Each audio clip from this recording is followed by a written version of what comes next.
Hey guys, it's Lightning Benacosta with Lightning Striking and Conditioning, back here at Republic Gym in Albuquerque, New Mexico.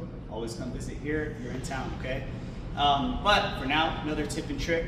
Today, we're gonna focus mainly on boxing and heavy bag rounds in particular. A lot of people that I see, beginners, intermediate people, usually have a problem with finding their range on the bag.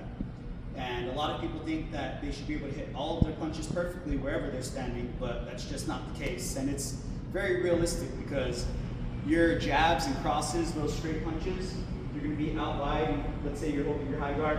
Your long jabs and crosses are gonna be out here. But if you have power in these straight punches, that means that your hooks and your uppercuts, your overhands are all gonna be a little bit further away. It doesn't mean you can't generate power. Yes, you can, but they're not at their highest potential for power there. It's a little bit easier to be a little bit in tighter for your hooks to really get that aggressive power and your overhands and body shots. But if I step out and I try to throw those hooks the same way with big power, you can see I'm having to fling them.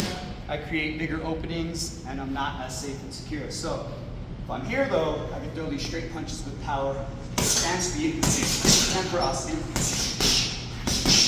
And you step in, I want to throw big power. All right, guys, so next time you're doing heavy rounds, heavy bag rounds, if you feel really off on, let's say, your combination 3, and you're out here, this hook's gonna be super weak. If you really want to focus on the hook, step in, you'll throw a tight 1-2, and you'll focus on really generating that force on that hook, guys. Guys, these videos are for people who have some experience and know what they're doing. If you're lost and this doesn't make sense to you, then you're a perfect candidate for my course. Talk to me, send me a message, Lightning Striking and Conditioning. I cover the fundamentals from the ground up for boxing, kickboxing, and American Kempo Karate. It's a really extensive, inclusive video for all strikers out there, and anybody can benefit from it. Thank you guys.